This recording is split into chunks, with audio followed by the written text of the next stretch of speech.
Hello friends, welcome to SSC coaching centre. दोस्तों, आज video पूरा देख लीजिए क्योंकि ये बहुत इंपॉर्टेंट वीडियो होने वाला है आपका। चलिए स्टार्ट करते हैं। पहला सवाल, ए व बी की वर्तमान आयु का अनुपात 3:5 है। 10 वर्ष बाद इनकी आयु का अनुपात 5:7 हो जाएगा, तो ए की वर्तमान आयु क्या है? देखो, ए और बी दो व्यक्ति हैं, इतना क्लियर है। इनका वर्तमान अनुपात है, वर्तमान का 3:5, यही दिया गया है। ठीक है, अब बोला गया है आपसे कि 10 वर्ष के बाद इनकी आयु का अनुपात 5:7 हो जाएगा। 10 वर्ष के बाद ये जो अनुपात है कब का है? प्रेजेंट का है, यानी कि वर्तमान का है। अब वर्तमान से 10 वर्ष के बाद आ जाइए। 10 वर्ष बाद बोला ना, तो 10 वर्ष के बाद इनका जो अनुपात है वो 5:7 हो जाएगा। यही तो कहा गया, 5:7 हो जाएगा। तो ए की वर्तमान आयु क्या है? ऐसा प्रश्न आ जाए कभी, उसे कैसे करना है ध्यान दीजिए। आप देखो, अनुपात में 3 से 5 हो गए, 2 बढ़ गए। यहाँ 5 से 7 हो गए, 2 बढ़ गए। अगर दोनों जगह समान बढ़ रहे हैं, आप याद रखना, यहाँ भी 2 यहाँ भी 2, ऐसा ना हो यहाँ पे 2 बढ़ गए यहाँ पे 3, तो ये ट्रिक काम नहीं करेगा। अनुपात में कितना बढ़ गए आप? 2। और उम्र में कितने बढ़ गए? 10 वर्ष बढ़ गए। 10 वर्ष बाद की बात है ना, तो 10 वर्ष बाद पहुंच गए। अनुपात में 2 और रियल में 10, तो 2 की वैल्यू 10 है, तो इसका मतलब ए की वैल्यू तो 5 हो जाएगी, है ना। अब बताइए ए की वर्तमान आयु क्या है? ए का वर्तमान का अनुपात कितना है? 3। एक की वैल्यू जब 5 है तो 3 की वैल्यू 15 हो जाएगी। आंसर आ गया आपका 15। आपके सवाल का सही आंसर आ गया 15। सभी को क्लियर होगा ये सवाल। अब देखेंगे आगे। अगला प्रश्न है, दो संख्या में 7:9 का अनुपात है। कोई दो संख्या है, ये पहली संख्या हो गई, ये दूसरी संख्या हो गई। अनुपात हो गया 7:9 का। प्रत्येक संख्या में 5 जोड़ दें। अगर प्रत्येक संख्या में 5 जोड़ दें तो उनमें 4:5 का अनुपात हो जाता है।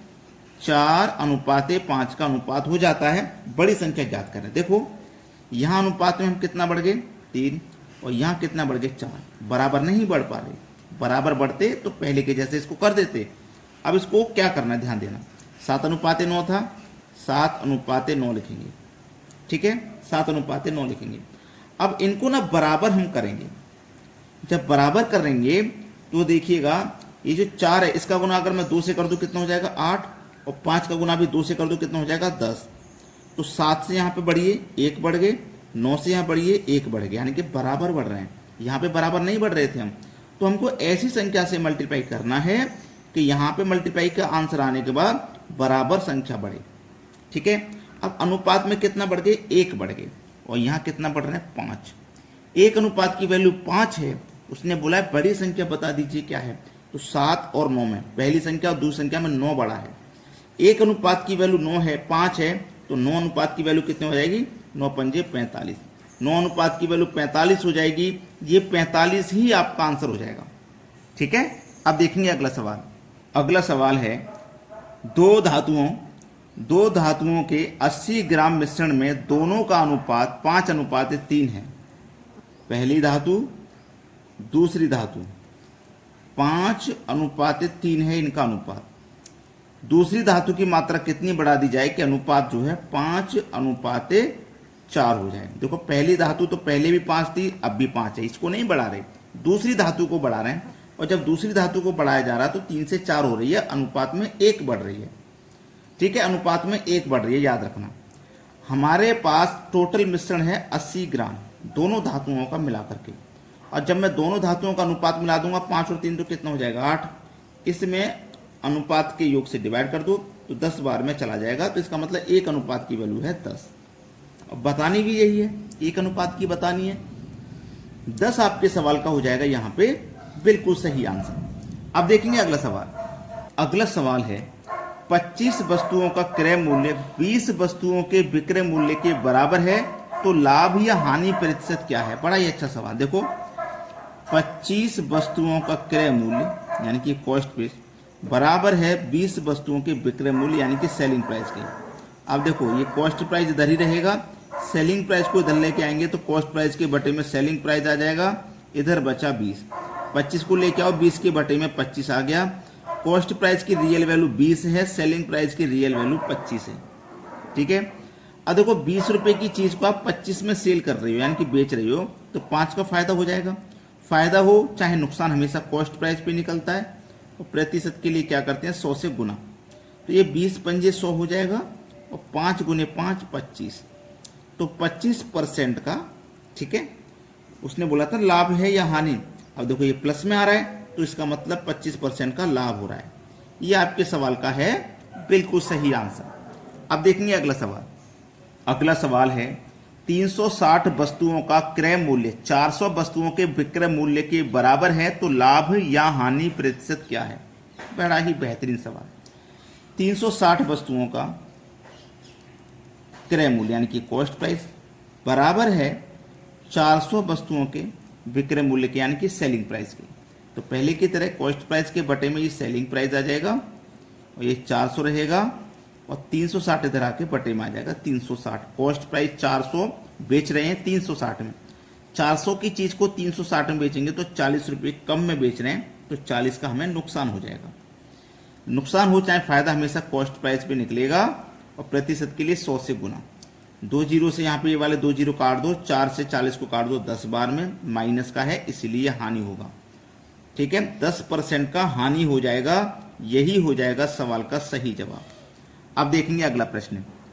अगला सवाल है 3 क्रमांगत संख्याओं का योग 18 है तो अगली 3 क्रमांगत संख्याओं का योग ज्ञात कीजिए। ठीक है, 1 2 3 इनका योग कितना है भैया 18। संख्या है 3, 3 से डिवाइड कर दो, 3 छिक्के 18। ये जो 6 आया है ना ये होता है बीच वाली संख्या।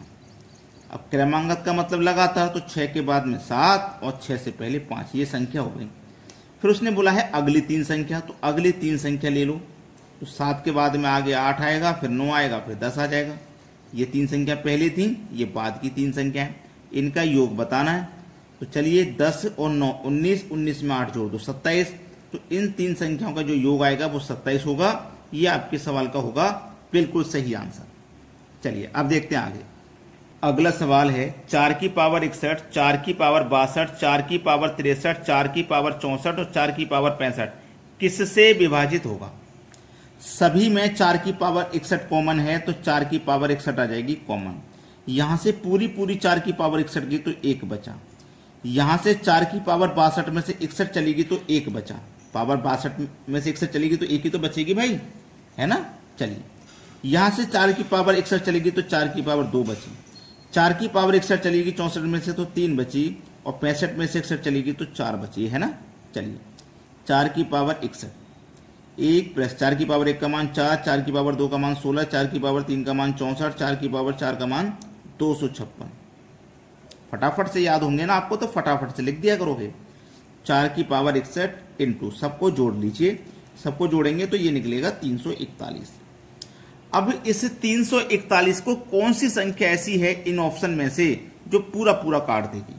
5 तो काटेगा नहीं, क्योंकि 5 तो उन्हीं संख्या को काटता है जिसके इकाई अंक में 0 हो या 5 हो। 3 एकम 3, फिर 41 3 से नहीं कटेगा। 11 तिया 33, 34 में से 33 कट गए, 1 बचा, 1 में 1 लगा दो 11, 11 एकम 11 कट गया। तो सी ऑप्शन यानी कि 11 वो संख्या है जो इसको पूरा पूरा विभाजित कर देगी। अब देखते हैं आगे अगला सवाल। यहां पे इस तरीके का सिंप्लीफिकेशन का सवाल आ जाए तो क्या करेंगे आप, क्या करेंगे। आपके पास 0 सेकेंड है इसको करने के लिए या नहीं है। 0 सेकेंड, आप कहोगे सर 0 सेकेंड तो बहुत कम समय है। 0 सेकेंड तो बहुत कम समय है, तो बस 0 सेकेंड ही लगेगा। 7 5 12 आंसर आ गया, खेल खत्म। 0 सेकेंड ही तो लगेगा। ऐसा सवाल कभी भी आए उसमें बस ये देखना कि बीच में प्लस का साइन है। प्लस का अगर साइन है बीच में तो 7 और 5, देखो 7 5 7 5 7 5 7 5, वही संख्या रिपीट हो रही है।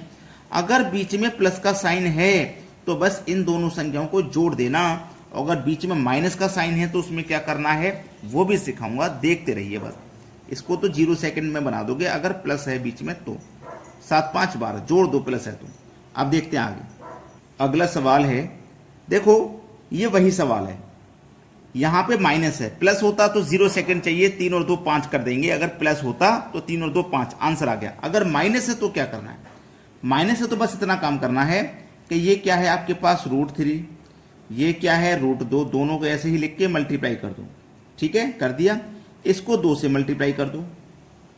ठीक है, तो 3 दूनी 6 यानी कि √6 और ये 2 से मल्टीप्लाई करेंगे तो 2 √6 आंसर आ गया। इतना काम करना है बस।